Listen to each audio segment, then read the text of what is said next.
Boa noite, a TV PT está no ar mais uma vez. Hoje vamos falar sobre o orçamento do SUS, liberação de verbas neste momento de pandemia.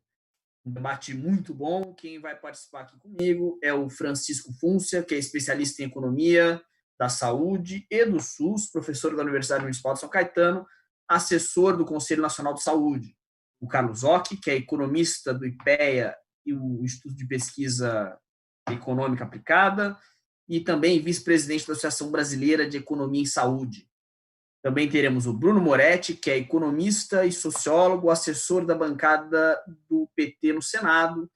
E, por fim, Arlindo Quinalha, médico e deputado federal pelo Partido dos Trabalhadores no estado de São Paulo.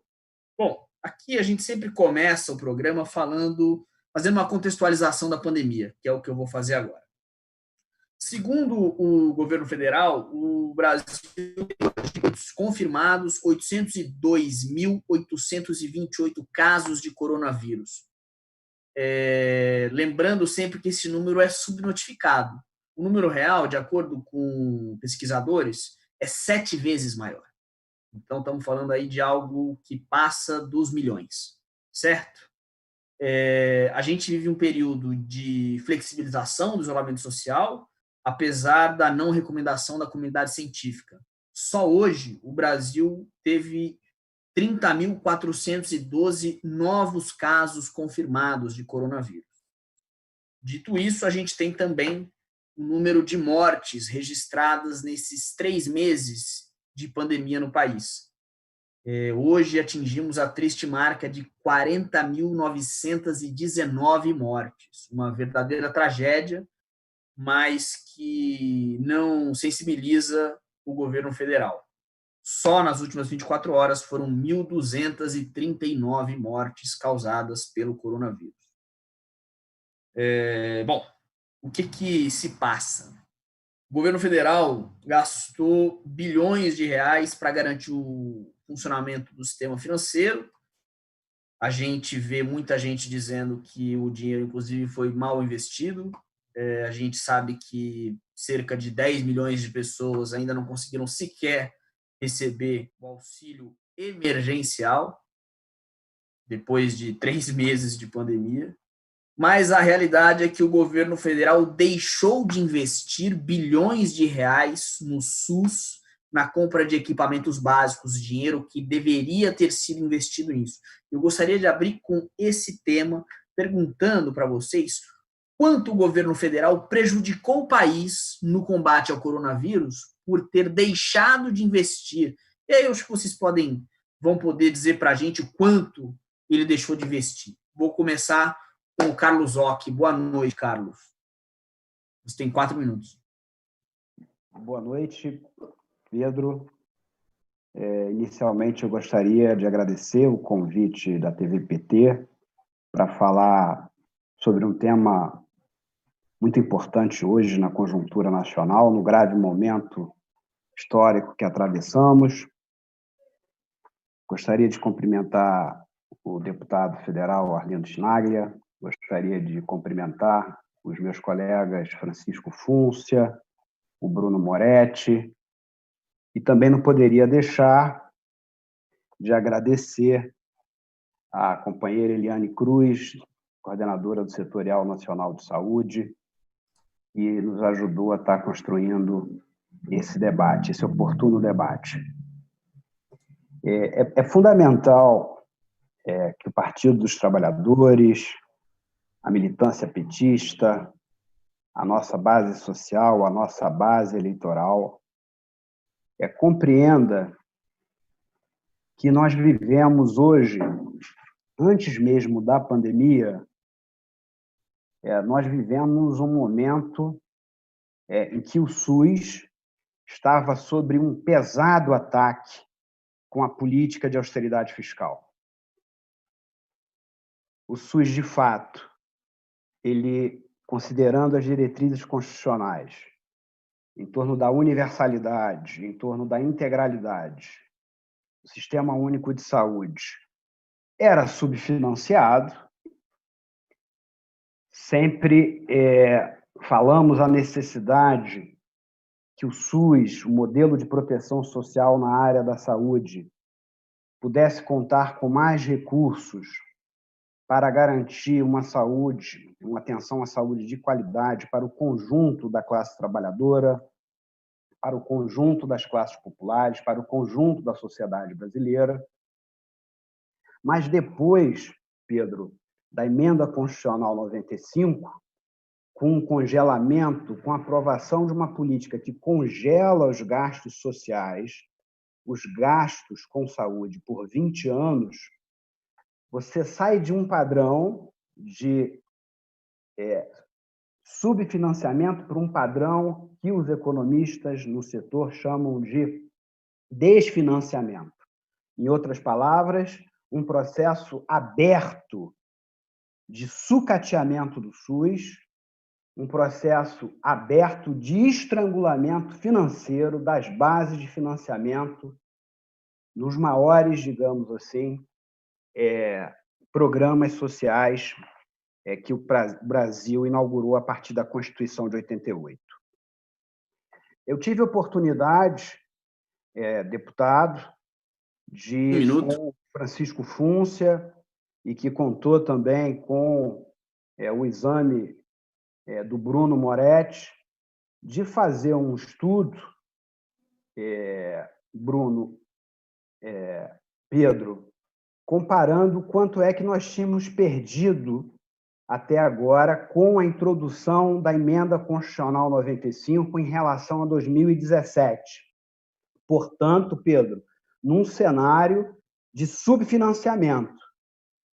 A nossa estimativa é que, com a introdução da emenda constitucional 95, nós perdemos, né, a preços de hoje, em torno de 22,5 bi. E por isso que defendíamos e continuamos defendendo a aplicação imediata de 22,5 bi para repor a perda que ocorreu após a introdução da emenda constitucional 95. Passo a palavra para o Bruno Moretti. Boa noite, Bruno. Bom, boa noite a todos e a todas. Agradecer o convite, né, aos meus colegas Fúncia, Carlos, com quem tenho tido um diálogo intenso nesse período todo, discutindo os efeitos das regras fiscais, do teto de gasto sobre o SUS. Um abraço também ao deputado Arlindo. E eu queria seguir, para começar, neste ponto que o Carlos acaba de dizer, né? Nós vivemos aí, desde o golpe contra a presidenta Dilma, uma tese, não é? Uma farsa de que não havia maior despesa social no Brasil, no SUS e em outras áreas sociais, em função, não é, da ideia de que o dinheiro havia acabado, não é? De que o país estava quebrado, que não havia recursos.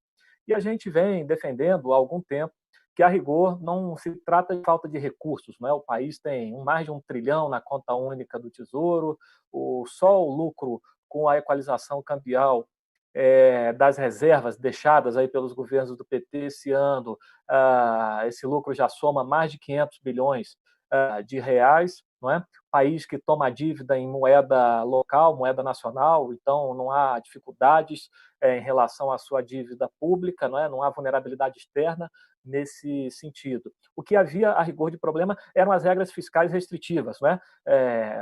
A meta de resultado primário da LRF, a regra de ouro que impunha um limite para o endividamento e o teto de gasto ao qual o Carlos fez referência, especialmente o congelamento dos valores mínimos de aplicação no SUS.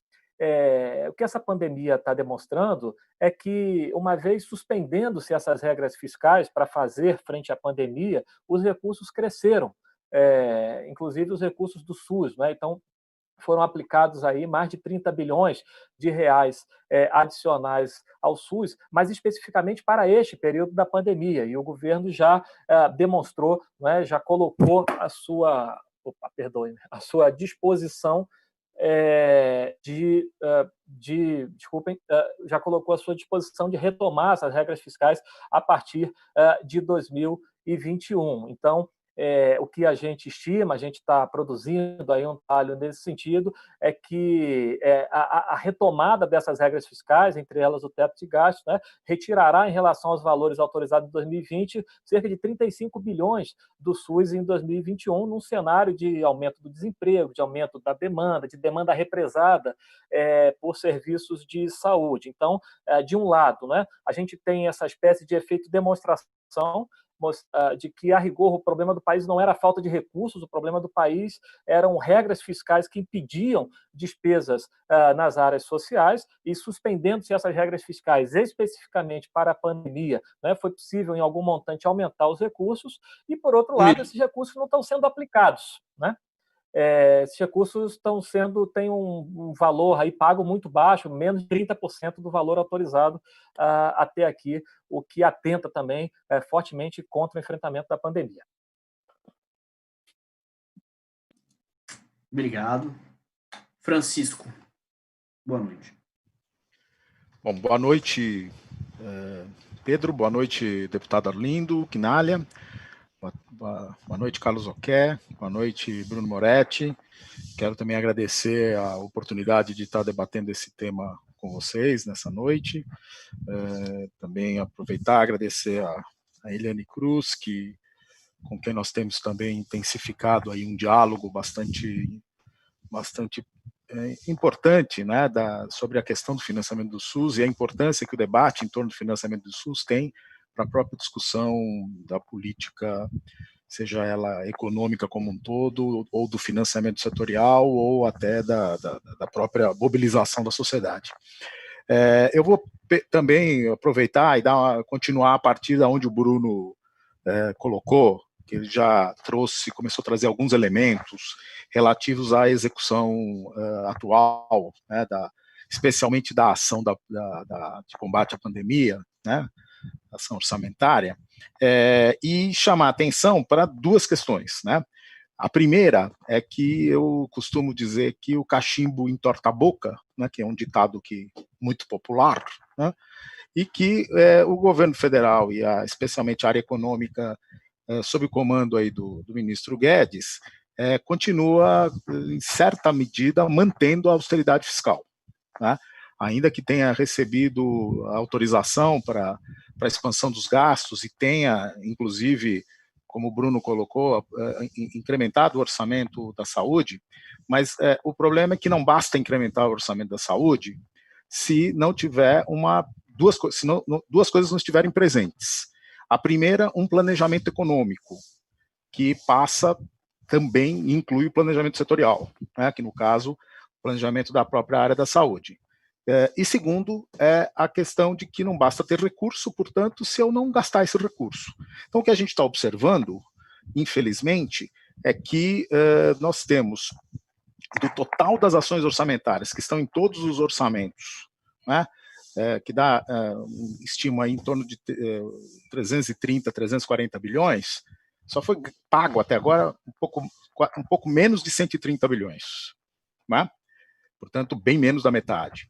E se olhar a saúde especificamente, né, de passados 120 dias, e esse número é importante a gente gravar, né, são 120 dias desde o fim de janeiro, começo de fevereiro, né, e especialmente também já próximo do primeiro caso, né, no Brasil, em que se tem conhecimento de que uma pandemia, né, e, portanto, se transformaria em epidemia no Brasil, exigiria coordenação de esforços, né, União, Estados e Municípios, e exigiria um planejamento integrado para fazer frente a essa questão, né?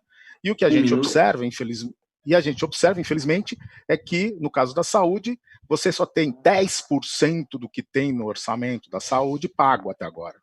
Tá certo? E você tem um terço, né, ainda, do que foi usado do orçamento, ou falando de outro modo, né, 2/3 do orçamento da saúde até o momento não foram utilizados, estão parados no orçamento, né? Então, isso, para mim, claramente identifica um problema de falta de planejamento, né? E não é à toa, né? Afinal de contas, a pasta foi extinta, né, no começo de 2019, e foi incorporada justamente com quem? Com aquele que toma conta do dinheiro, que é o ministro Guedes. Então, não vai se gastar. Eu vou passar a palavra para o deputado Arlindo Schneider, mas só acho importante dizer aqui, vejam bem, 2/3 do orçamento do Ministério da Saúde não foi investido em meio a uma pandemia. A gente não está falando de pouca coisa, não. O descaso é muito grande. Deputado, sua vez. Precisa abrir o microfone. Vamos lá. Bem, eu quero cumprimentar aqui o Pedro, agradecer pelo convite e também cumprimentar o Bruno Moretti, o Carlos Roque e o Francisco Fúncia e dizer que eu leio muito do que eles escrevem. E no caso do Bruno, quando eu me aperto na Câmara, eu o incomodo e quero dar o testemunho público aqui. Na verdade, não há muito mais o que dizer para além dos 22 bilhões e meio, como já foi relatado a partir do Carlos Roque. Eu queria, então, digamos, avançar para dizer o que é que nós podemos perder. Existem vários fundos, por exemplo, o Fundo Social do Pré-Sal, onde 75% está previsto para a educação e 25% para a saúde, 25%. E existe um projeto de lei complementar que está lá no Senado. Eu acho que, se somar todo o dinheiro disponível destinado para a saúde, provavelmente passa de 200 bilhões. Esse projeto de lei complementar, que é o 137, ele é um risco, porque ele prevê a extinção de todos os fundos, mas prevê também que ficará sob o comando da economia onde jogar os fundos. Eu não tenho nenhuma dúvida de que, se ficar na mão da economia, se nós não tomarmos uma iniciativa no Congresso Nacional, nós estamos correndo o risco de perder, talvez, aí o Bruno e os demais colegas aqui deverão saber o valor exato. Nós corremos o risco de perder, de uma única vez, em torno de 10 vezes aquilo que nós perdemos em 2 anos e meio, que são os 22 bilhões e meio, por causa da emenda constitucional 95. Bom, é claro que nós não podemos acompanhar sem iniciativa. Então, na minha opinião, nós temos que começar a discutir uma emenda constitucional. Já estamos conversando, não sei se no Senado já está sendo discutido, na bancada do PT. Por que emenda constitucional? Porque nós não podemos correr o risco de deixar um projeto de lei de qualquer origem para o Bolsonaro poder vetar. Porque o Bolsonaro, na minha opinião, o Francisco Fúncia foi generoso quando ele fala que o governo não está tendo planejamento. Eu acho que o governo planeja, mas planeja contrariamente àquilo que são os interesses da população brasileira. Então, as consequências são dramáticas, porque se nós estamos discutindo o que nós estamos perdendo com a emenda constitucional 95, que é muito grave, nós não podemos nos limitar a tentar recuperar para cair num padrão também de subfinanciamento. Hoje está um extremado subfinanciamento, mas o que era aportado, como o próprio Roque falou no início. Então, acho que nós temos que buscar avançar de acordo com as necessidades da população. Muito obrigado, deputado. Eu só queria lembrar aqui, para quem nos assiste, que, apesar do estrangulamento do SUS, a estrutura que ele tem hoje ajudou a salvar, aí, no meio dessa pandemia, o número que a gente às vezes não fala, mas centenas de milhares de vidas. E isso é fundamental que a gente diga, porque tem uma estrutura que foi construída. A gente ainda vai chegar na parte dessa estrutura construída. Eu queria aproveitar que o deputado Arlindo Quinalha abriu a questão do quanto a gente ainda pode perder, e eu queria, então, começar essa segunda rodada pedindo que vocês falassem exatamente sobre isso. Quer dizer, daqui para frente, o risco esse estrangulamento, esse desfinanciamento que o SUS está sofrendo, ele pode causar, vamos dizer, perda de estrutura ainda maior. Carlos Ock, por favor.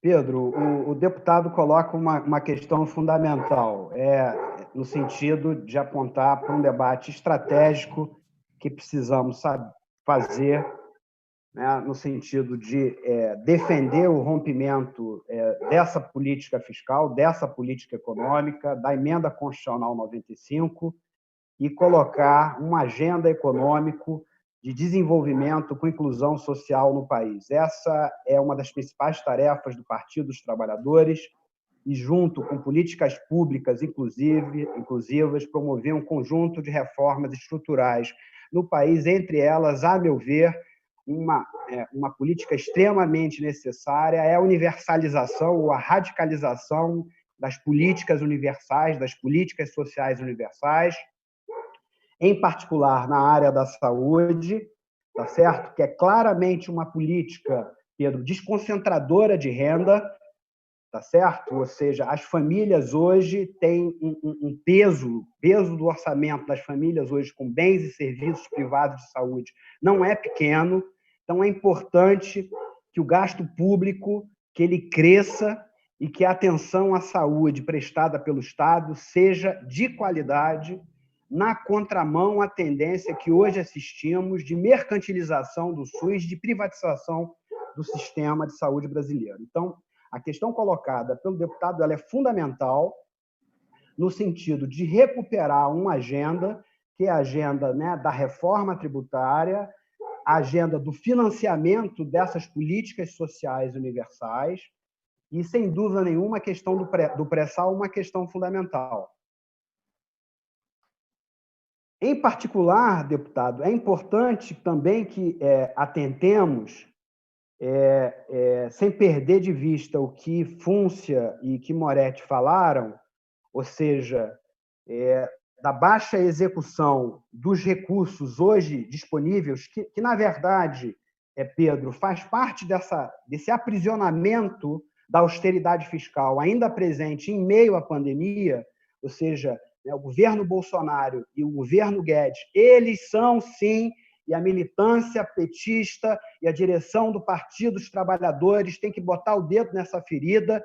Guedes e Bolsonaro são responsáveis, pesam sobre seus ombros as mortes evitáveis da pandemia do coronavírus. Ou seja, tem nome, tem política que são responsáveis por essas mortes. Então, o que nós discutimos do ponto de vista tático, Pedro, olha só que contradição. Mesmo, deputado, que nós consigamos, por exemplo, aprovar, né, como é comum nas pestes, como é comum nas guerras, por exemplo, o imposto sobre grandes fortunas. Se a gente, Pedro, não derruba o teto do gasto funciona como uma bola de ferro. Isso pode funcionar para pagamento dos encargos financeiros da dívida ou mesmo da dívida pública diretamente. Como, aliás, deputado, né, a PEC 186, a PEC 187 e a PEC 188 propunham, que saíram da agenda em função do coronavírus, que era uma espécie de hiperpolítica de austeridade fiscal no bojo de um governo claramente neofascista e autoritário. Então, Pedro, a questão que o deputado coloca é fundamental, o debate estratégico, ou seja, qual é a nova política que vai financiar, né, os gastos sociais e os investimentos públicos, mas tem uma questão tática que nós precisamos discutir, entre elas a derrubada do teto do gasto e o piso emergencial para a saúde em 2021 por meio da PLDO. Carlos Bruno Moretti. Eu acho que, né, então nós temos, para fazer uma síntese, digamos assim, um problema de curtíssimo prazo, que é a inexecução recursos extraordinários diante da pandemia, né? O FUNSA levantou alguns desses números aí também. É incrível, mas as aquisições diretas do Ministério para testes, equipamentos de proteção individual, respiradores, etc., equivale hoje a 10% do que ele tem autorizado, não é, para gastar. Ele não gastou 90% dos recursos. No caso da transferência aos estados e municípios, é impressionante como gastou-se aí cerca de 30% dos valores, e quando a gente olha, por exemplo, em março, explodem as notificações de casos e de óbitos aí relacionados ao Covid e cai o valor transferido para os entes. Embora houvesse até orçamento disponível, cai quase 2 bilhões. Essa questão está sendo, inclusive, objeto do Ministério Público Federal. Agora, para os próximos exercícios, é claro que a nossa discussão precisa ser, como o deputado Arlindo lembrou, a derrubada das regras fiscais, novas regras fiscais que possam rever, não é, o teto de gasto. Tem que lembrar aqui que em 2021 o risco de descumprimento do teto já é muito alto, sobretudo porque diante da crise, não é, o IPCA que reajusta o teto vai ficar maior do que 2%, certamente, então apertando ainda mais as condições de cumprimento do teto, e esse aperto significa reduzir ainda mais o orçamento. No caso da saúde, ele pode ser reduzido até o piso que foi congelado pela emenda constitucional 95. E os números que nós temos no seguinte: se o orçamento for elaborado neste piso congelado pela emenda do teto, haverá uma perda em relação aos valores de 35 bi. Né? Então, fundamental é a revisão das regras fiscais, entre elas a do teto de gasto, que deve ser feito por PEC necessariamente, junto a uma discussão, evidentemente, do ponto de vista da arrecadação, como o caso de maior progressividade tributária, né? O Brasil é um dos países que menos tributa no mundo renda e patrimônio, e o que vai nos fazer, não é, rumar para um projeto com mais igualdade, menos desigualdade de renda, de acesso, de oportunidades, evidentemente de um lado, não é, ter um sistema tributário mais justo, que arrecade mais em relação aos mais ricos, a renda e ao patrimônio, e de outro lado, regras fiscais que autorizem, não é, um gasto maior em áreas tão demandadas da população, como o Sistema Único de Saúde. Para isso, é fundamental rever o teto de gasto, congelamento dos valores de aplicação em saúde, né? Rever o próprio resultado primário e rever a regra de ouro, que é uma regra que coloca um limite de endividamento para despesas correntes, que é a maior parte das despesas do SUS, foi uma regra abandonada por países como o Reino Unido durante a crise de 2008, e realmente é fundamental rever esse conjunto de regras, porque reunidas, não é, juntas, elas implicam um sub- e um desfinanciamento do Sistema Único de Saúde, que, ano após ano, pode implicar aí realmente um abalo muito forte sobre os critérios de universalidade e de integralidade. Para concluir, eu devo lembrar que já a gente fala muito dos 20 da emenda, né, constitucional, do teto de gastos, mas nesses primeiros anos de funcionamento já reduziu-se expressivamente de 2017 até 2019 o valor que o SUS gasta em termos da receita corrente líquida, ou seja, o SUS já gasta menos em relação àquilo que a gente arrecada, em relação à receita corrente líquida, e esse movimento ao longo de 20 anos certamente vai ferir de morte os conceitos de universalidade e integralidade. Obrigado, Bruno. Francisco Fúncia. Bem, eu gostaria de também continuar um pouco no debate, na linha deixada pelo Moretti, e sem antes, né, querendo só concordar com o deputado, na verdade não tem nenhum planejamento econômico, né, que vise atender às necessidades da população, tá certo? Quer dizer, o planejamento está muito claro que eles têm, como o deputado colocou, para que segmentos, para que interesses, né, que estão sendo atendidos. E o que o Bruno coloca reforça muito essa concepção, porque sem trabalhar com dados, se tenta vender uma imagem, né, muito, né, de desgastar os serviços de saúde, desgastar o SUS, né? Mas só lembrando que o SUS, tá certo? Ele custa R$ 3,60 per capita por dia. Esse é um dado importante para que ninguém fique dizendo que a saúde tem dinheiro sobrando, que o problema do SUS não é financiamento, que o problema do SUS é gestão. E aí usam modelos de eficiência do setor privado, né, a ponto de um ministro relâmpago que passou né, nesses dias aí pelo Ministério da Saúde, ter dito que, ou pelo menos terem dito que foi ele que disse, que não vai comprar respiradores porque depois que passar a pandemia vai ficar tudo parado, né? Quer dizer, a lógica do setor privado não vale para o setor público. O interesse público é que está presente, né? Então, o SUS custa R$ 3,60 por dia, e que eu costumo dizer, quando você pega um ônibus, você vai para algum lugar, você paga mais que isso. E ainda o setor público subsidia a tarifa do transporte, né? E geralmente quando você vai para algum lugar, você tem que voltar, então você gasta mais uma tarifa de volta no mínimo, né? Então o SUS ele faz muito, mas faz muito com o pouco recurso que tem. É metade daquilo que se investe na Inglaterra, por exemplo, que é um sistema universal como o nosso, o NHS inglês. Então nós precisamos sim de mais recursos, né?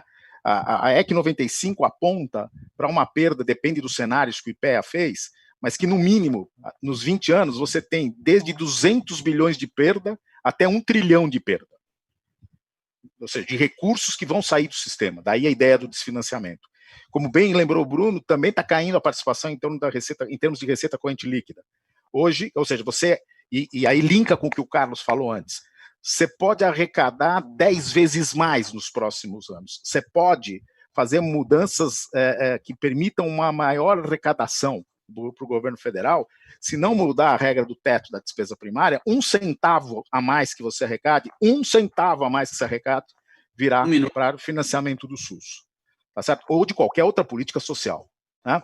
Então, é fundamental que a gente reveja realmente essa questão da emenda, lembrando que a emenda, no caso da saúde, ela penalizou duplamente a saúde. Primeiro porque o piso ficou congelado nos níveis de 2017, né? E aí não precisa ser nenhum estatístico, né, para saber que se a população cresce e o recurso está congelado, a despesa per capita cai, que é o que está caindo a despesa por habitante, tá certo? No saúde. E segundo, é que tem um teto de despesa primária geral. Então, mas não é para a saúde, se a saúde quer gastar mais, ela pode gastar mais, sim, mas para ela gastar mais, alguém vai ter que gastar menos. Então virou então não tem como a saúde, e o que os números estão mostrando é que a saúde, só para também ter uma ideia e para terminar a minha fala, nesse momento, além dos 22 bilhões e meio de perda que nós estamos calculando, a gente também tem 20 bilhões de reais por ano que são chamados restos a pagar, despesas empenhadas que não são pagas. Era 14 bi. Obrigado, Francisco. Deputado Arlindo Chinaglia. Bom, eu estou tendo aqui a oportunidade de ouvi-los e, a partir daí, eu estou buscando definir um pouco o meu papel, porque aqui nós temos 3 CACs no que diz respeito ao tema do orçamento. Mas eu tenho aqui um resumo daquilo que lá na Câmara, a Comissão de Orçamento faz, que é um raio-x do que está acontecendo. Então, esses dados que eu vou citar aqui são do dia 5 de junho, são recentes. Auxílio financeiro para estados e municípios, agora durante a pandemia. A dotação é de 60,2 bilhões. Quanto que foi executado? Quanto que foi pago? Zero. E por que eu faço essa observação? Porque, no momento da pandemia, não da maneira como o Bolsonaro tenta tirar a sua responsabilidade quando alguém reclama, ele fala, vai lá falar com o governador, vai lá falar com o seu prefeito. Não, a decisão do Supremo ela foi óbvia. Ela preservou a liberdade dos entes federados, porém não isentou o Bolsonaro nem o governo federal. Ele finge que isentou. Mas, de qualquer maneira, eu fiz essa observação, eu diria, como uma vacina antes, para dizer o quê? É verdade que os estados e municípios ficam responsáveis por uma boa parte dos gastos em saúde, gastos públicos em saúde.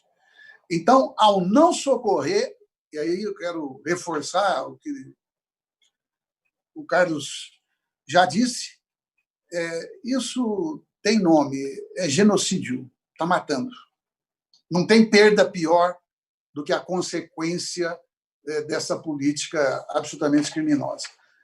Vou dar um outro exemplo. Para o enfrentamento da emergência em saúde por causa da Covid, o que foi disponibilizado na mão do governo para ele executar imediatamente 44,8 bilhões. Ele executou apenas 12 bilhões e 300 milhões. Quer dizer, então não há o que questionar ele tendo dinheiro disponível, porque o Congresso não só aprovou o estado de emergência, como também fez com que fosse...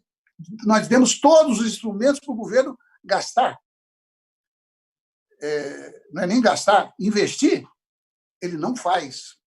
Ele não faz. É uma escolha. Bom, aí nós vamos para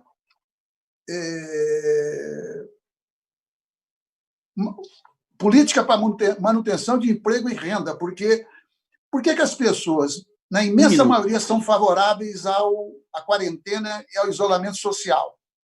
Mais de 70%. Mas por que na hora de fazer o isolamento está difícil também pela ação do Bolsonaro, mas as pessoas precisam ganhar alguma coisa, precisam comer, etc. Não é?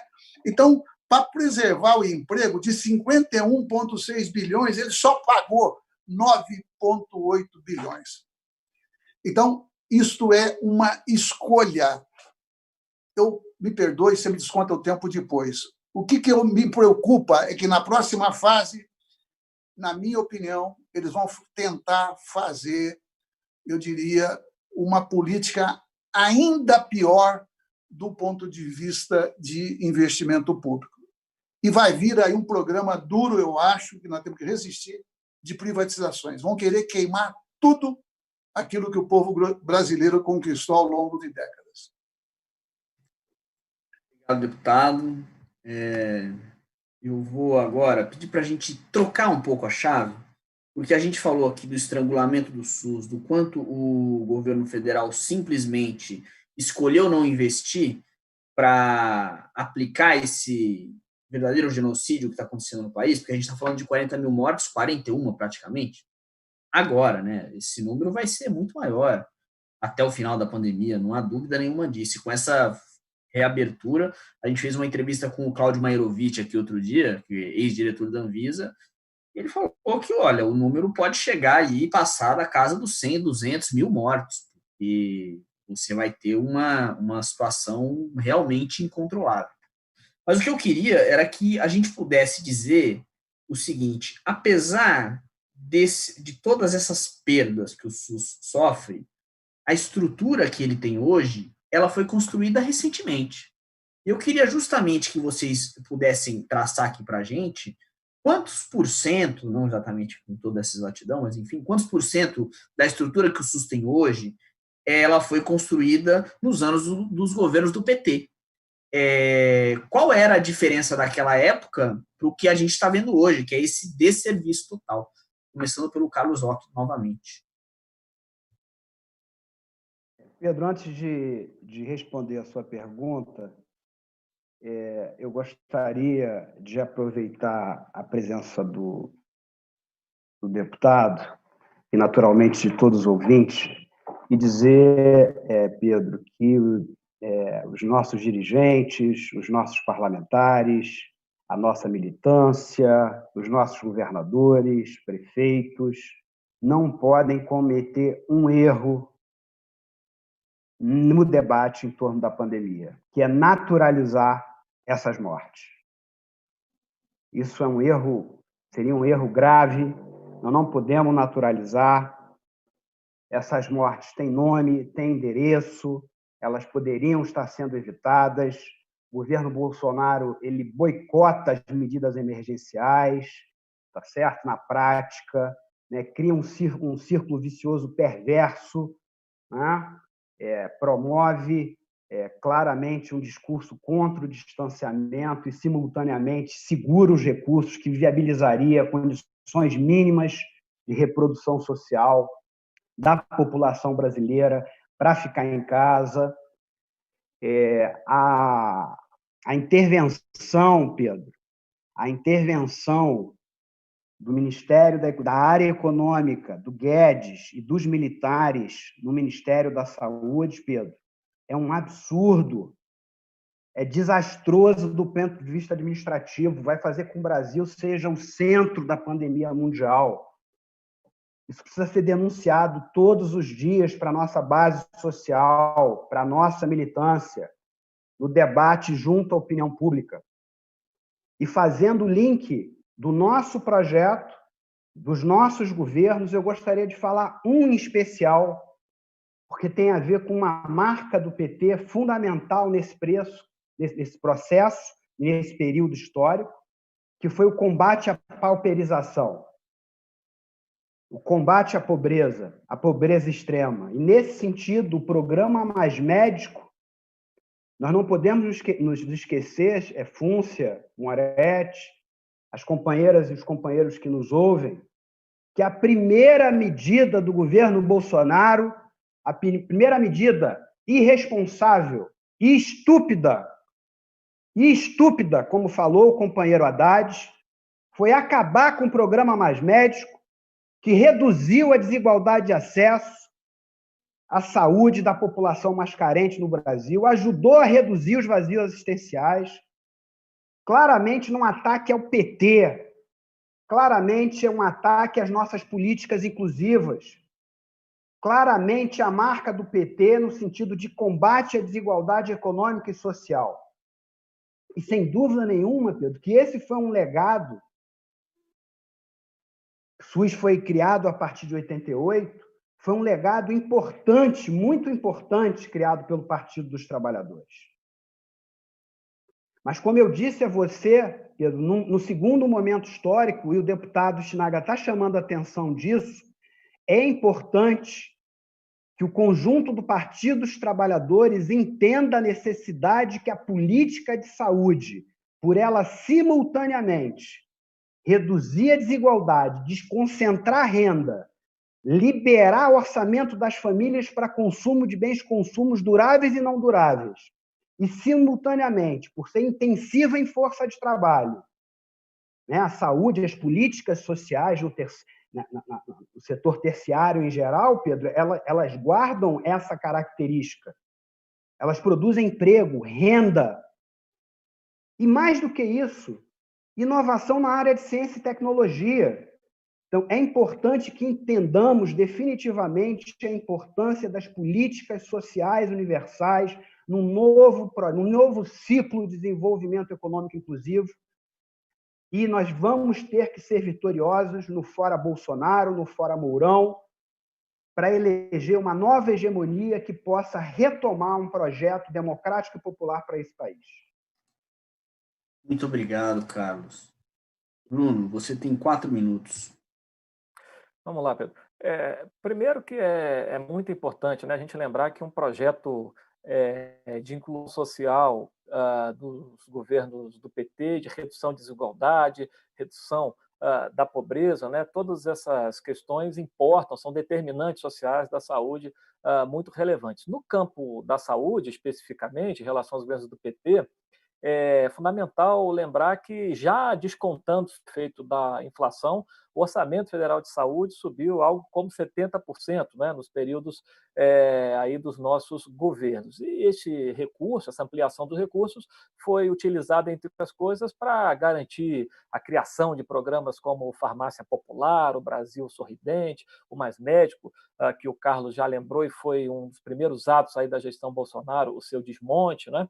O SAMU, né, que foi criado também nesse período. Então, há uma série de programas que foram criados, né, outros ampliados com essa ampliação de orçamento. Um que lembro também que é um programa fundamental e talvez pouco falado, né, são as parcerias para o desenvolvimento produtivo, as chamadas PDPs, que são uma maneira de você incorporar a tecnologia, né, de insumos de saúde para passar a produzi-los no país. Isso tem a ver com o que o Carlos falou, né, da saúde não só como um direito social, mas também como um complexo produtivo, um complexo econômico, industrial, que gera emprego, gera renda, gera desenvolvimento, reduz a dependência do país com relação ao setor externo, né, com relação às importações aí de insumos de saúde. Veja a importância desse ponto para a nossa crise atual, né? O país não produz uma série de equipamentos, uma série de insumos, e isso significa uma dependência do exterior muito forte, que acaba, no fim das contas, custando vidas. Então,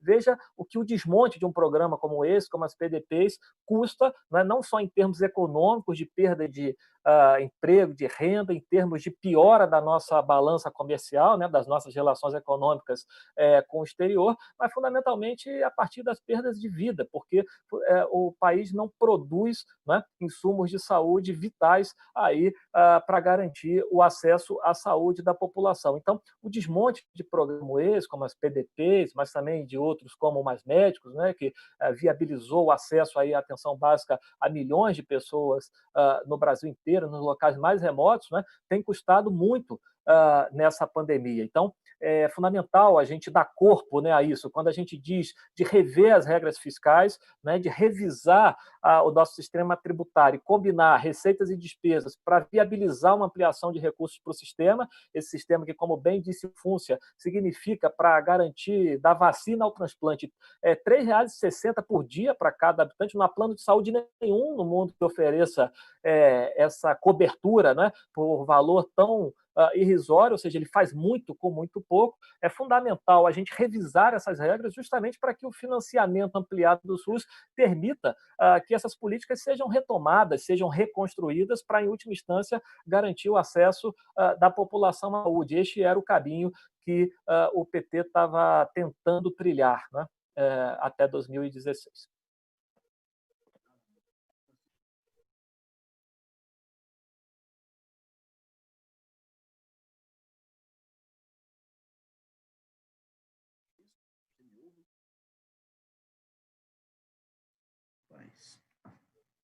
Acho que ninguém está ouvindo, viu, Pedro?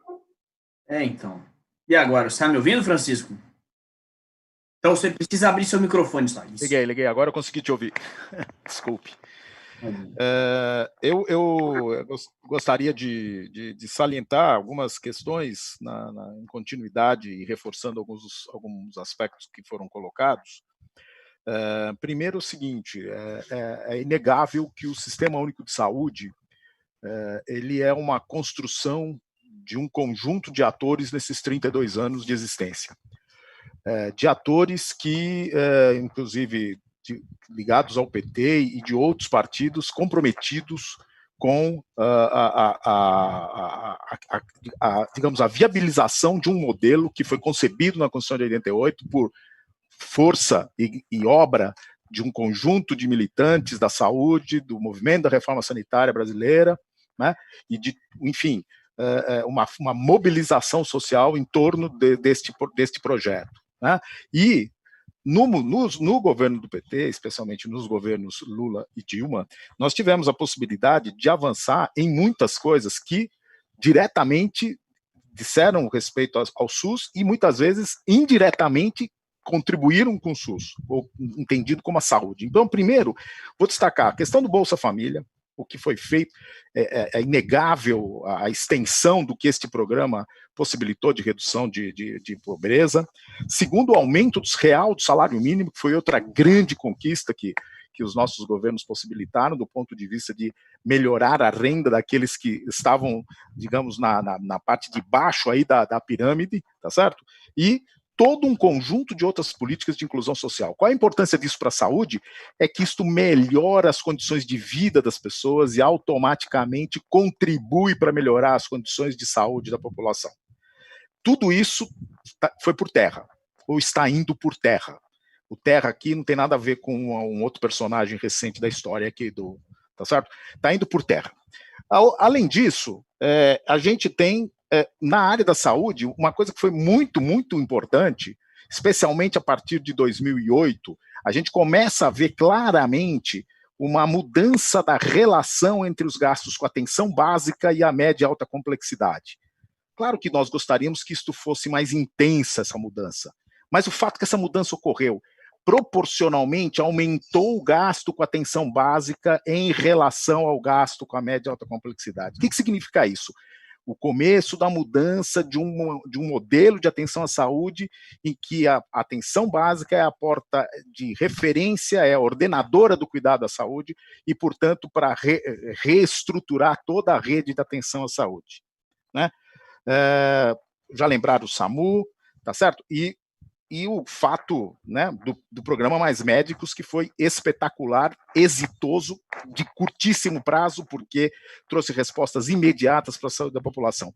Isto tudo foi interrompido, foi, na verdade, exterminado, né? Não é nem o exterminador do futuro que fez isso, foi um exterminador no presente, que foi o presidente Bolsonaro, né? E a gente tem, inclusive na área do financiamento da saúde, né, na atenção primária, houve começou um processo de mudar o modelo de atenção do financiamento da atenção primária para que comece a se privilegiar não mais a necessidade de saúde da população, mas o número de usuários que estejam cadastrados nas unidades de saúde. Acaba-se com a transferência por habitante. Já está em vigor essa portaria, só foi prorrogada a sua vigência, mas em 2021 ela vai entrar. Tá certo? Porque não foi revogada a portaria, ela só foi prorrogada o seu início. Então, 2021, como nós falamos, para encerrar, é um ano que parece que o governo atual está querendo escrever um roteiro de um filme que chama 2020, o ano que não existiu. Porque ele põe no PLDO 2021 tudo aquilo que vigorava em 19, tá certo? Que é volta da âncora fiscal com base no teto da despesa primária da EC 95, regra da emenda constitucional 95 para o piso da saúde, que, como o Bruno lembrou, vai perder 35 bilhões, em média. Nós temos até simulações que, se levar em conta o crescimento da população, pode ter uma perda de 39 bilhões para o SUS, né? Então, esse é o cenário, e ainda com um modelo de atenção e financiamento, atenção primária, que vai tirar recursos dos municípios. Obrigado, Francisco. Eu vou dizer para vocês que quando a gente começou a fazer os programas aqui na TVPT, tem alguns meses, a gente costumava dizer que o governo Bolsonaro estava levando o país em direção ao precipício. Agora, não é só isso, agora ele vai realmente atirar o país do precipício, né? É impressionante. Deputado Arlindo Chinaglia, esses 4 minutos, por favor. Bem, para nós termos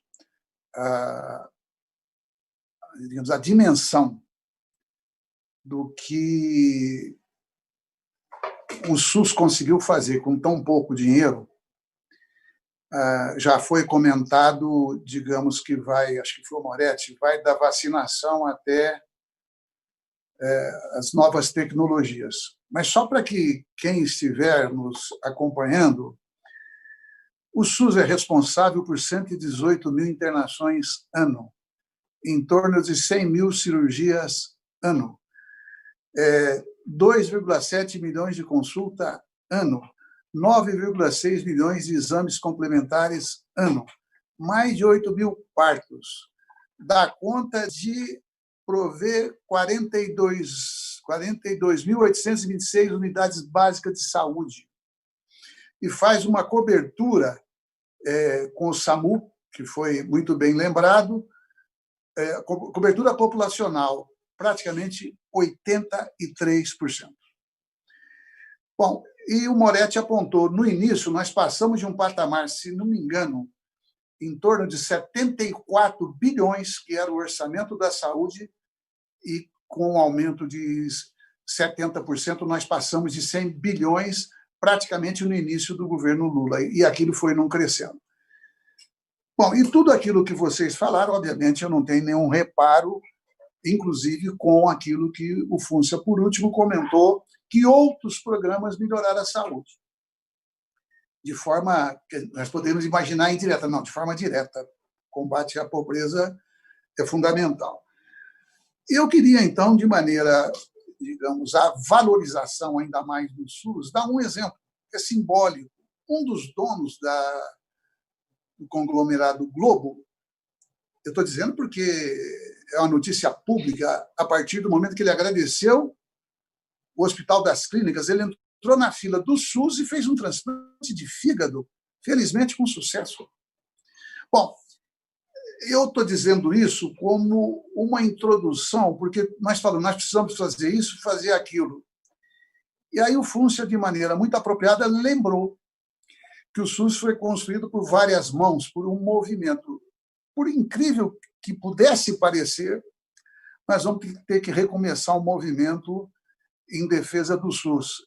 E creio que, por toda a tragédia que está acontecendo, até aqueles que não percebem ou não percebiam a importância do setor público agora estarão mais atentos para uma tese que eu acho que vocês estamos carecas de saber, mas eu acho que para os movimentos sociais nós temos que avançar, que é a defesa do SUS, a defesa de mais verbas, porque nós estamos defendendo literalmente a vida, por mais, enfim, primário que possa parecer. Eu vou dar um exemplo também, eu não sei se devo dar o nome, mas ele também tornou público, um jornalista de sobrenome Feltrin. Ele agradeceu ao Hospital do Servidor Público Estadual pelo atendimento que uma parente estava tendo. E ele fez uma frase, eu tive ímpetos de o procurar, estou fazendo aqui agora. Ele falou assim, nem parecia hospital público. Então, mesmo no momento do agradecimento, do reconhecimento, existe, digamos, uma percepção, muitas vezes equivocada, que o serviço público funciona mal. Então, são duas coisas que se combinam. Uma é essa, que existe financiamento suficiente. Não existe. O outro é que, naturalmente, o serviço público é ruim. Não é. E aí, nós temos no Brasil em torno de 44, eu não tenho aqui o número correto, hospitais universitários. Nada melhor do que um hospital universitário para atender a população que não tem outro acesso. E hoje, 75% da população brasileira depende diretamente do SUS, segundo dados estatísticos. Na minha opinião, não é 75%, porque muita gente não contabiliza que quem tem plano de saúde também usa o SUS. Notadamente, se for um plano tendente ao popular, que não atende às patologias caras. Então, o SUS, na verdade, atende praticamente 100% da população brasileira. É disto que nós estamos tratando. E eles invertem. Se não houvesse o SUS, os convênios, os planos de saúde não sobreviveriam. Eles dizem, não, nós ajudamos o SUS. Conversa. Eles se apoiam no SUS para poder ganhar dinheiro. Muito obrigado. Eu vou fazer uma última pergunta antes das considerações finais. Fazer um exercício aqui, já que a gente já denunciou o genocídio, denunciou a escolha pela morte, eu queria que, vamos ver se a gente consegue fazer aqui o que é necessário para construir o SUS ideal, qual é o gasto per capita necessário, quais as reformas necessárias. Vamos ver se a gente consegue chegar lá, Carlos. São as considerações finais, Pedro? Não, é a última pergunta, depois considerações finais. Ah, tá ótimo. Então, Pedro, eu acho que é importante a sua pergunta, mas é um momento oportuno estarmos aqui hoje na TVPT para abrir um debate. Eu tendo a acreditar, Arlindo, que o Fúncia e o Moretti concordem com a proposição que eu vou fazer, e peço licença a você, Pedro, para estar utilizando esse espaço, no sentido de que a gente abra uma discussão com a bancada parlamentar e com a executiva nacional do partido para que discutamos a proposta nesse projeto de lei de diretriz orçamentária, Chinaglia, agora, que está em curso no Congresso Nacional, que nós possamos, Pedro, estar discutindo um piso emergencial para a saúde a partir dos créditos extraordinários que hoje giram em torno de 40 bi, ou seja, a partir do mínimo, né, seguindo a regra vigente, mas somando esses créditos extraordinários e olhando, né, para o crescimento da população, em particular, o crescimento da população idosa.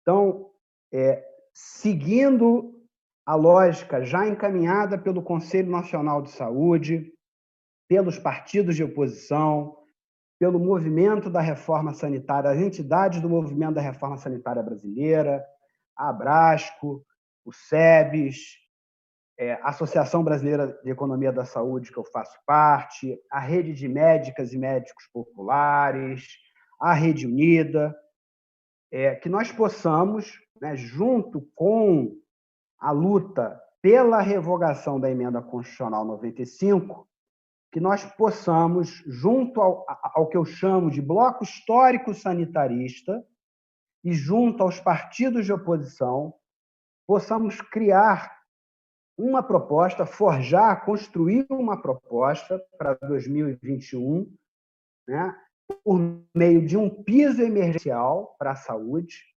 que tenha como orientação básica, Pedro, exatamente utilizar esses recursos extraordinários ou parte deles que estão sendo, né, aprovados para efeito do combate da Covid-19, que vale dizer, seus efeitos, por diversos motivos, permanecerão em 2021. Esse é um primeiro elemento. Um outro elemento que eu gostaria de trazer... Um minuto. Tá? Nós podemos olhar para as experiências internacionais, tá certo, Pedro? E falar o Brasil gasta pouco. Nós podemos olhar para o gasto privado no Brasil, Arlindo, olhar o per capita e comparar público e privado e ver que gastamos pouco. Nós podemos olhar as necessidades reprimidas de saúde da população.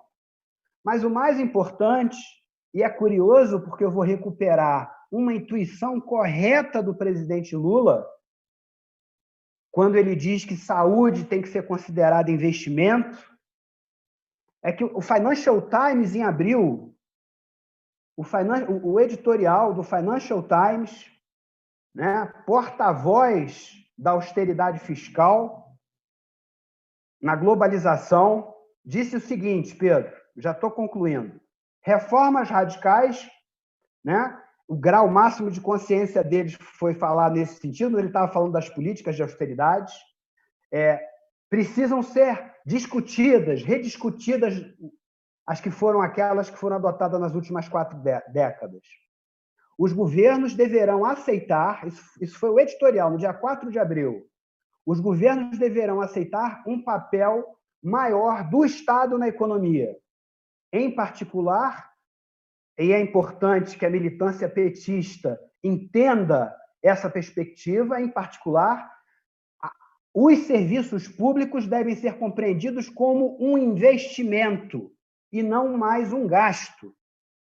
Então, esse debate ideológico, somado a um debate estratégico na linha apontada pelo Chinaglia, ou seja, de um novo modelo de financiamento das políticas universais, com uma ação tática no Congresso Nacional, com apoio da sociedade civil organizada e com apoio dos partidos de oposição, eu acho que são as medidas necessárias para a gente refrear o avanço da política ultraliberal e do governo neofascista do Bolsonaro.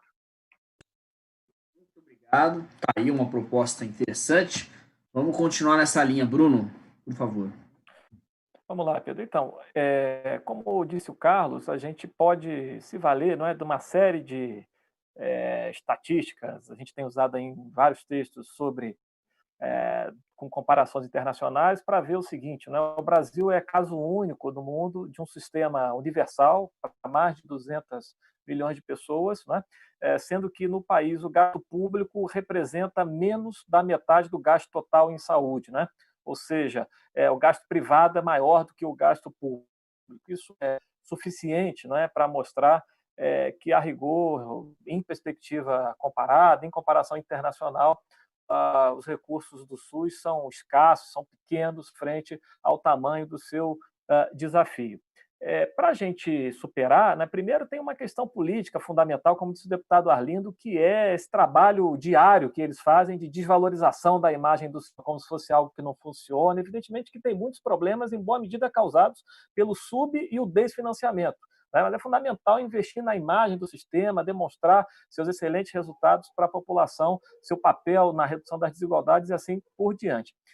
Do ponto de vista das propostas mais objetivas, né, é muito relevante usar o que aconteceu durante o período da pandemia como um efeito de demonstração, como eu disse na minha primeira fala, né? Quando você suspende as regras fiscais, fica claro que não há restrições de dinheiro, de recurso para aplicação no SUS. O que há são regras restritivas, as regras de austeridade, de gasto, a regra de ouro e o resultado primário, que são muito nocivos, né, do ponto de vista de permitir a ampliação dos recursos de saúde para a população. Né? Eu quero lembrar de novo que a lógica do teto de gasto impõe reduções da despesa até 2036, né? A própria regra de ouro, que é um limite para o Estado se endividar para financiar despesas correntes. Em 2020, né, eu me lembro que teve a proposta de orçamento foi encaminhada para o Congresso Nacional, com um conjunto de recursos para o Sistema Único de Saúde não assegurados, porque ficariam restritos em função da regra de ouro, dependeriam de uma aprovação do Congresso Nacional, isso afetaria o SUS, depois isso foi alterado pelo Congresso, né? E a própria meta de resultado primário, na verdade, a ideia dela é uma ideia burra, né? Você precisa economizar mais quando você precisa de mais gastos, você precisa de mais investimentos públicos, você precisa de mais recursos para reduzir a desigualdade. Então, numa situação em que cai a arrecadação de crise, você pede, né, que o Estado gaste ainda menos para cumprir uma meta de resultado primário, ou seja, de receita menos despesa, desconsiderando aí a conta de juros. Então, esse conjunto de regras acaba criando uma restrição muito forte à despesa. Então, é fundamental rever essas regras, criar novas regras que permitam o crescimento real do gasto em saúde, né? Tem, como disse o Carlos, inclusive, o padrão etário da população que vai se alterando, a incorporação de tecnologia que o sistema faz, entre outras questões, a inflação de saúde, que é elevadíssima, né? Então, revisar essas regras e, ao revisar, tirar o torniquete, né, para garantir que aumento de arrecadação em função de maior progressividade tributária, em função de políticas, por exemplo, como o pré-sal, possam significar, de fato, uma ampliação da despesa em saúde, né? De maneira também a apoiar estados e municípios que respondem aí crescentemente pelos gastos do setor. Essa é uma questão que a gente tocou pouco, né? Mas a gente estima aí que, ao final da emenda constitucional do teto de gastos, eventualmente os estados e municípios vão ser responsáveis por até 70% dos gastos em saúde, inviabilizando completamente o sistema. Então, é fundamental revisar as regras fiscais e é fundamental, né, um sistema tributário mais progressivo, canalizando esses recursos para o SUS, o que só vai acontecer retirado o torniquete especial do teto de gasto. Obrigado, Bruno. Francisco. Bem, eu gostaria de trazer a discussão, primeiro, esse aspecto que o Bruno coloca, que, e até complementando a minha resposta anterior, uma parte importante também da construção do SUS, que envolveu também governos do PT, nos municípios, foi responsável também nesse mesmo período que nós mencionamos aí, por assumir cada vez mais responsabilidades, estruturar cada vez mais o sistema na ponta, onde a população é atendida, nas unidades onde a população é atendida, com os trabalhadores do SUS, os gestores municipais do SUS, enfim, e que fez com que, inclusive, a participação dos municípios no total dos gastos crescesse bastante nesses 32 anos do sistema, né? E gostaria de colocar o seguinte: 2021, os municípios vão estar enfrentando, todos os entes, mas os municípios em particular vão estar enfrentando 3 grandes problemas, né? Primeiro, é o problema que vem de uma política econômica recessiva, que se aprofundou drasticamente a partir da gestão Bolsonaro-Guedes, né? As receitas, por conta da recessão, especialmente dos tributos que dependem da atividade econômica, né? Sofrem por conta da queda decorrente da recessão. Lembrando que 50% da carga tributária no Brasil, ela incide sobre produção e consumo. Então, isso interfere drasticamente também nas transferências que os estados, que a União faz para estados e municípios e que os estados fazem para os municípios. Segundo, porque tem um conjunto de atendimentos de saúde que ficaram represados agora por conta da pandemia, que vão ocorrer lá na frente. Então, não é verdade que não vai gastar, que acabou a pandemia, vai gastar menos. Não. Tem outros gastos que vão ocorrer, um deles é esse: cirurgias eletivas, consultas, exames de rotina, etc., que foram todos adiados. Terceiro, porque o uso intenso dos equipamentos do SUS nesse período de pandemia vai acelerar a depreciação. portanto, não só manutenção programadas vão ter que ser antecipadas, mas também substituição de equipamentos, investimentos para trocar equipamentos vão ser necessários. Tá? Então, isto vai demandar, portanto, recursos que a saúde vai precisar a mais em 21, não pode voltar à regra da EC 95. A ideia do piso emergencial que foi colocada é fundamental, né, para 2021, e eu queria fazer duas propostas. Uma é que a gente tem que pensar, talvez, não em apresentar uma nova PEC, por exemplo, mas fazer andar a PEC que já está aprovada em primeiro turno na Câmara dos Deputados, que é a PEC 01D, tá certo? Que, com exceção de um deputado, que a gente não sabe exatamente porque ele votou contra, mas ela, em primeiro turno, ela foi aprovada, e ela é a reedição do projeto Saúde Mais 10, né, que foi coordenado pelo Conselho Nacional de Saúde, com ampla participação da sociedade civil, 2.200.000 assinaturas auditadas, que possibilitou a ideia de a gente colocar 40 bilhões a mais no sistema, tá certo? Então, essa é uma primeira, e ela é escalonada em 7 anos, a PEC 01D. Então, dá para eventualmente fazer emendas, ajustar, né, porque ela é de 2015, mas é possível, né, a gente já trabalhar com algo que já está tramitando e que já teve um turno já de votação feita. E, para isso, novas fontes também, todo um conjunto, numa linha de reforma tributária que resgate, né, a questão da tributação sobre grandes movimentações financeiras, o imposto sobre grandes fortunas, a tributação sobre dividendos, a revisão da legislação do imposto de renda, que hoje ela permite que os que estão na faixa superior consigam ter isenções, né, e deduções e pagar menos tributos, né, e até a própria tributação sobre herança, que substitua o imposto estadual causa-mortes, né, o ITCMD, transmissão causa-mortes, que é um imposto irrisório. Então é até bom que seja irrisório, porque vai dar para compensar os estados fazendo uma tributação federal que seja mais real e que possa também ser transferida, né, parte dela, por ser um imposto para estados e municípios, como a Constituição estabelece. Obrigado, Francisco. Deputado Arlindo Quinalha. Bom, esse é um debate apaixonante e eu penso que o Carlos fez uma boa proposta e provocação, né? E aí eu não vou, digamos, falar de corda em casa de enforcado. Na frente de pelo menos 3 economistas, eu estou, digamos, com algum receio, mas eu vou ousar. Até porque o que eu vou dizer aqui, eu posso até errar nos números, mas não no conceito. Mas vamos lá. O Fúncio acabou de dizer dos dividendos. Imposto de renda de pessoa física sobre lucros e dividendos, segundo os dados que eu apurei, isso daria 50 bi ano. Vocês se lembram, o Temer, ele perdoou a indústria de petróleo e gás, deixaram de pagar imposto de renda por 25 anos.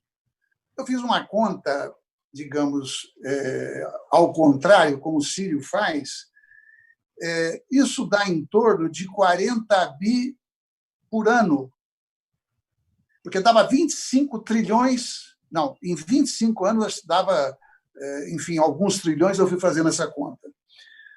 Veja, a legislação brasileira ela é tão promíscua que permite o grande empresário caloteiro, ele adota um princípio no Brasil. O dia que eu falei isso para o então ministro Meirelles, no governo Temer, ele segurou, mas não conseguia parar de rir. Eu falei, olha, o grande empresário no Brasil ele tem como princípio não pagar dívida antiga. E dívida nova ele deixa envelhecer. Então, não pagam. Então, é uma sonegação de pelo menos 500 bi por ano. Se nós conseguíssemos diminuir e deixar que eles sonegassem 80%, a gente pegasse 20%, dá 100 bi por ano.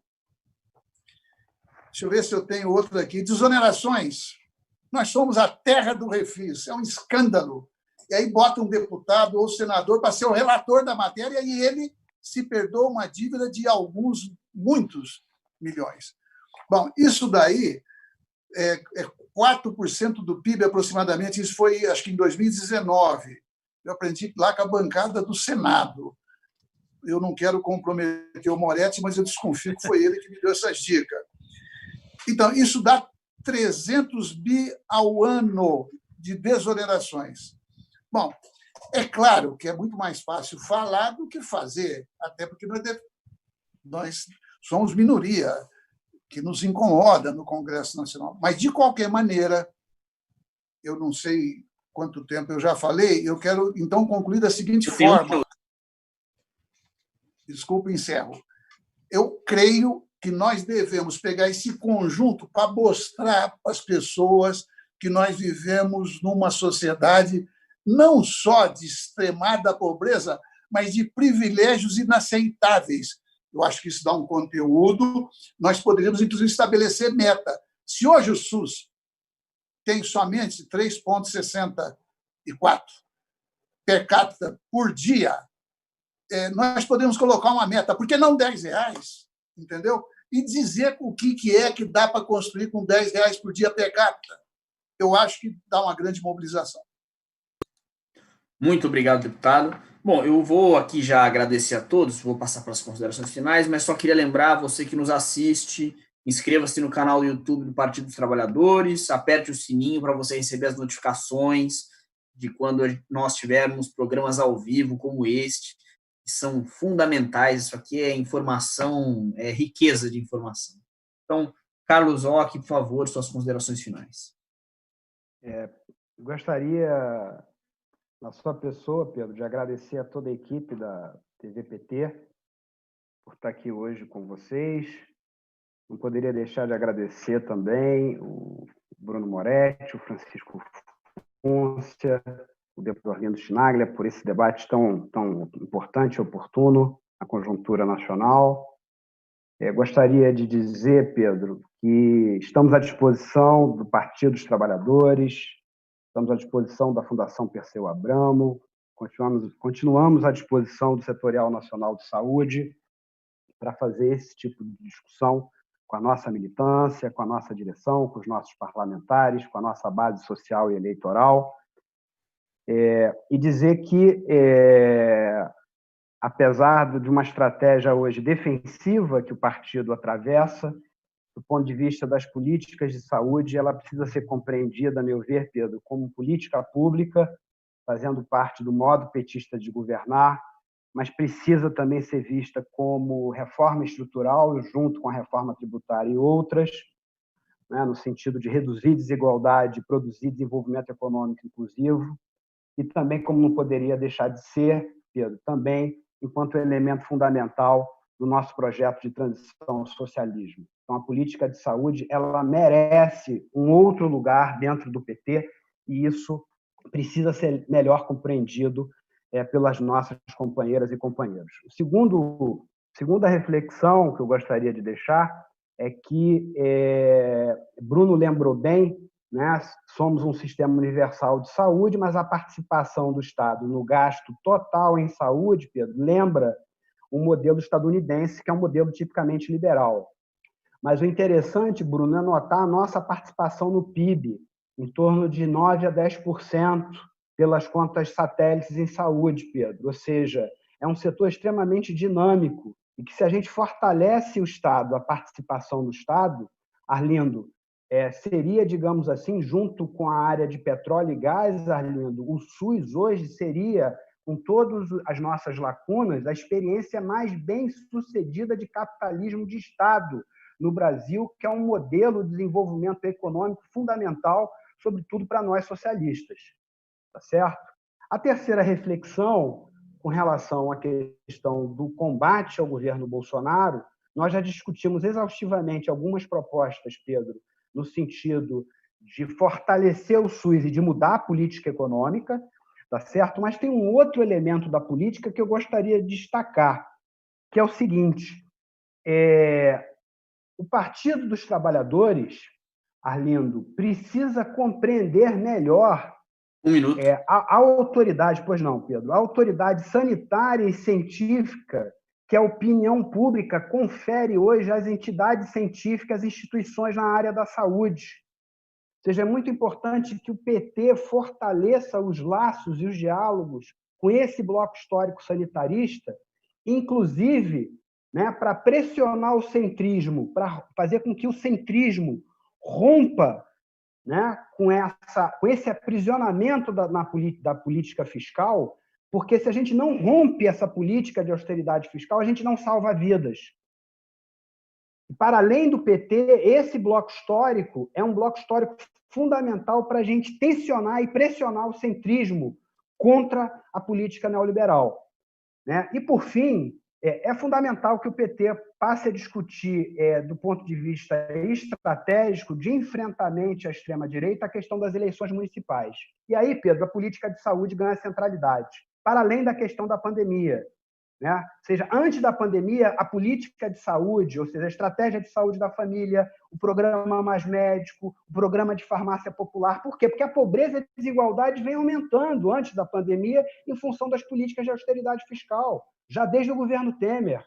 Então, a política de saúde ela precisa ter flexibilidade. O FUNCIA chama a atenção, né, do asfixiamento financeiro dos municípios. Então, nós precisamos, Moretti, continuar com a flexibilização da Lei de Responsabilidade Fiscal. Nós precisamos, Pedro, passar a regular as organizações sociais, senão não adianta defender mais recursos para as OS alocarem ou governarem os recursos das políticas de saúde. Isso não faz sentido. Então, um outro elemento que eu gostaria de deixar nas conclusões, nessas considerações finais, é que nós precisamos ter a política de saúde como carro-chefe do novo modo petista de governar no debate municipal que vai se instaurar no final do ano. Muito obrigado mais uma vez pelo convite e eu continuo à disposição do Partido dos Trabalhadores. Muito obrigado, Carlos. Bruno. Pedro, então agradecer aí a todo mundo que está nos acompanhando, a oportunidade que a TV PT aqui nos deu de discutir. Obrigado meus companheiros, o Fúncia e o Carlos, com quem eu tenho feito debates assim, muito importantes e aprendido muito com eles, e ao deputado Arlindo, que sempre que me liga para a gente discutir um assunto, faz uma abordagem muito rica, profunda, e quero que ele sempre fazer esse diálogo com ele, que para mim é muito enriquecedor. O que eu queria colocar nessa conclusão é que eu acho que nós vamos atravessar, não é, do ponto de vista da disputa da agenda pública, um período dificílimo, porque a verdade é que a combinação do aumento dos gastos em razão da pandemia, com a queda da arrecadação em função da crise, evidentemente vai reduzir uma piora nos números fiscais, não é, nos números de dívida pública em relação ao PIB, e isso fortalecerá, digamos assim, o imaginário aí via mídia tradicional, via economistas conservadores, de que é preciso retomar um programa de aplicação da austeridade em 2021, né? E é isso que explica o que o Carlos e o Fúncia já colocaram, que é essa ideia maluca, né, de fazer a saúde retornar às regras do piso congelado da emenda constitucional 95 a partir já de 2021. Isso já foi anunciado este ano, porque as propostas de orçamento são encaminhadas sempre um ano antes, né? E a nossa projeção aí é de uma perda de 35 bilhões para o orçamento do SUS de 2021 no piso congelado da EC 95 em relação aos valores autorizados este ano. Há muita confusão nesse debate da dívida, 20% da nossa dívida nada tem a ver com gastos, não é? Com essa ideia de excesso de gastos, são títulos que, na verdade, são alocados no Banco Central para ele fazer a gestão da política monetária, podiam ser separados, segregados desse debate, e, além do mais, é uma dívida em moeda nacional, quer dizer que não há maiores dificuldades em relação a rolar essa dívida, há fontes de recursos, nosso problema não é a falta de recursos, isso está comprovado, né? A tese, a farsa do dinheiro acabou, do país quebrado, realmente foi desmontada durante a pandemia. Curioso, né, que economistas conservadores que diziam que o país estava quebrado, agora pedem que durante a pandemia haja mais gastos, então como é que você pede mais gastos se o país, sob o imaginário do país quebrado, né? Então, é muito relevante que a gente enfrente essa agenda, porque ela virá sob a forma de, digamos assim, demonstração de que o aumento da dívida requer a retomada da austeridade. Então, imaginemos aí um sistema único de saúde em 2021, com a demanda represada, a qual o Fúncia fez referência no ambiente, com o aumento do cenário de desemprego, que eu imagino aí que vai para alguma coisa em torno de 20 milhões de pessoas na situação de desemprego, né, fora as subocupações, com as demandas, por exemplo, por reestruturação do nosso complexo produtivo, que pode ser não só uma questão de direito, mas também de reconstrução econômica, de geração de emprego e renda no país. Então, o SUS também é uma saída econômica, não é? Para recuperar, para retomar a atividade econômica. Agora, tudo isso requer, repito, a revisão das regras fiscais para que o SUS possa, de fato, ter uma alocação de recursos condizente com o sistema universal para mais de 200 milhões de pessoas. E isso tudo, né, tem a ver com uma discussão estrutural que passa por PEC, que passa pela revisão, mas, como o Carlos bem lembrou, passa pelo debate agora, né, de estabelecer um piso emergencial na LDO de 2021 para que o SUS não perca esses 35 bilhões em relação aos valores autorizados em 2020. Eu creio que é fundamental centrar nessa luta de curtíssimo prazo, porque o orçamento é encaminhado agora, em agosto de 2020, e a gente precisa travar esse debate imediatamente contra aqueles que vão defender que a austeridade é fundamental, voltando ao mesmo discurso que já deu errado num país que não reduziu o desemprego, que não reduziu a desigualdade, muito pelo contrário. E termino por aqui, deixando um abraço a todos e a todas. Muito obrigado, Bruno. Francisco Fúncia. Bom, queria agradecer a oportunidade também de estar aqui debatendo e tendo assim, o privilégio de estar com o deputado Arlindo Quinalha, com o Carlos Occhi, com o Bruno. E eu gostaria de dizer para o deputado que a gente pode ser bem modesto no nosso pleito. Não precisamos pensar em 3 vezes mais, não. Se a gente puder, quem sabe, fazer uma campanha de R$1 per capita por dia a mais do que tem hoje. Isso já daria 73 bi a mais no sistema. Tá certo? E a gente sabe que, por exemplo, o que gasta com atenção primária no Brasil, atenção básica no Brasil, o governo federal, o que gasta é 28 bi, 30 bi. Ou seja, é 2 vezes o que gasta de atenção básica, mais de 2 vezes, se entrasse esse recurso. O programa Mais Médicos, se fosse ele todo, né, mantido, inclusive com carreira única de Estado, para os trabalhadores que atuassem nessa área, portanto, fazendo incluindo aí todas as despesas de encargos trabalhistas, etc., sobre a remuneração, ficaria em torno de uns 7 bi, 6 bi, 7 bi, o programa Mais Médicos, para cobrir o Brasil todo, como estava, e mais aqueles que faltavam para fechar a proposta, né, original do programa. O programa Mais Médicos daria 10 vezes o programa Mais Médicos, esses 70 bi, ou seja, se R$1 per capita por dia. 10 vezes. Então, eu concordo, acho que o deputado Arlindo Quinalha foi muito feliz em dizer o seguinte: a gente vai dizer quanto que precisa, para dizer aonde nós vamos botar, tá certo? Onde vai investir, aonde vai colocar, tá certo? E vamos dizer a fonte, que basicamente não é para tributar mais quem já paga hoje bastante, mas é para poder tributar aquele que tem capacidade contributiva, efetivamente, e que hoje a renúncia de receita no Brasil, de uma maneira geral, né, pegando todas as funções de governo que estão envolvidas, elas passam de 300 bilhões por ano. Então, como na mesma linha do deputado Quinalha, 20% dessa renúncia de receita dá 25%, dá os 73, 75 bi. Então, acho que é isso. E acho que nós temos que... o PLDO 2021 é o primeiro caminho para a gente ter esse piso emergencial, tentar fazer as emendas e aprovar as emendas, é claro. E para isso precisa ter mobilização da sociedade. Acho que temos que tentar fazer a nossa parte. Muito obrigado pela oportunidade de estar aqui com vocês. Obrigado a você, Fúncia. Deputado Arlindo Quinalha, suas considerações finais. Bem, eu também quero agradecer pela oportunidade. Essa mesa que eu compus, eu aprendi bastante. Eu já li texto dos 3 numa publicação, se não me engano, da Abrasco.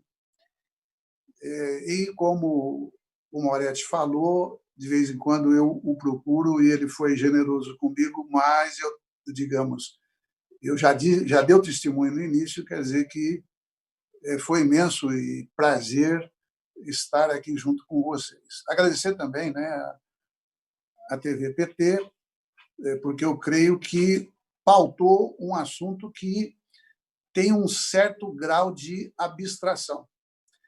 Então, discutir, por exemplo, a tragédia humana digamos, nós também nos sentiríamos, como é que eu digo, muito mais contemplados, porque estamos todos motivados exatamente numa luta que é antiga e não vai parar agora. E, digamos, a nossa homenagem às famílias, nosso respeito, não é? E também acho que é oportuno a gente aqui lembrar, eu com certeza falo em nome de todos aqui, dos profissionais de saúde que se expõem, que estão se contaminando, que não têm sequer EPIs, porque nós temos um governo federal que ele não comprou máscara, não comprou EPIs, não comprou respirador e não instalou UTIs, ficando num nível muito aquém. O Trump, que a partir de um dado momento ele procurou se afastar da política que também é igual a do Bolsonaro, ele agora radicalizou. Ele critica o Bolsonaro em entrevista que vai para o mundo inteiro. Essa é a situação do Bolsonaro. Não é injusta. Eu gostaria muito que ele recuasse. Lamentavelmente, eu não creio, porque o estrago feito já é irrecuperável e a pressão do empresariado inescrupuloso que quer se aproveitar da mais-valia de qualquer maneira, nós temos que desafiá-los. Você quer fazer voltar ao trabalho os seus empregados, vai lá trabalhar junto. Eu acho que nós deveríamos exigir deles aquilo que um comandante, de fato, estou falando de comandante militar, né? Ele tem que dar o exemplo. Não vão dar. E eu creio, então, que, digamos, esse esforço que nós estamos fazendo aqui resulta, e todos nós temos concordância, numa árdua disputa, que tem prazos, no caso do orçamento, né? Tem um certo imediatismo. E aí eu queria fazer uma observação que, no Brasil, nós não temos a cultura de valorizar o debate do orçamento. É a principal lei a cada ano. É a lei orçamentária, porque qualquer governante pode falar o que ele quiser. Agora, o que ele é onde ele vai colocar o dinheiro. E nós temos que ter a capacidade de dialogar com ampla parte da população brasileira. Viu, Carlos? Nós estávamos na defensiva nas ruas. Não estamos mais. Nós somos parte da maioria. A gente sabe disto. Com diferenças, com nuances, com disputas, tudo bem. Mas o Bolsonaro hoje ele tem, no máximo, 30%. Portanto, eu finalizo dizendo que o nosso desafio, para quem está operando na política, e todos estamos, é a gente atrair, explicar, convencer para um movimento de massas, porque não acredito numa vitória só da saúde, ainda que ela seja decisiva. Nós temos que ter uma vitória política maior, ideológica maior, para corrigir o Brasil o mais rápido possível, e aí entra, obviamente, as questões tributárias. Um grande abraço aos companheiros de mesa, um grande abraço a todos aqueles que estão nos assistindo. Muito obrigado, deputado Arlindo Quinalha, muito obrigado, Bruno Moretti, Francisco Funce e Carlos Ock. Foi um debate muito bom, muito enriquecedor. Vocês que nos assistem também, muito obrigado. Compartilhem essa transmissão, porque, como todos vocês que assistiram puderam perceber, as informações aqui são muito importantes. Só gostaria de lembrar que amanhã, às 11 da manhã, a TVPT transmite um debate sobre coronavírus e a crise no esporte. Quem participa é o Alex Minduim, presidente da Associação Nacional das Torcidas Organizadas do Brasil, o jornalista Juca Kfouri e a Mariana Martins, que é professora da Universidade Federal do Espírito Santo e coordenadora do Grupo de Estudos e Pesquisas em Gênero e Esporte. Então, muito obrigado mais uma vez, boa noite e até amanhã.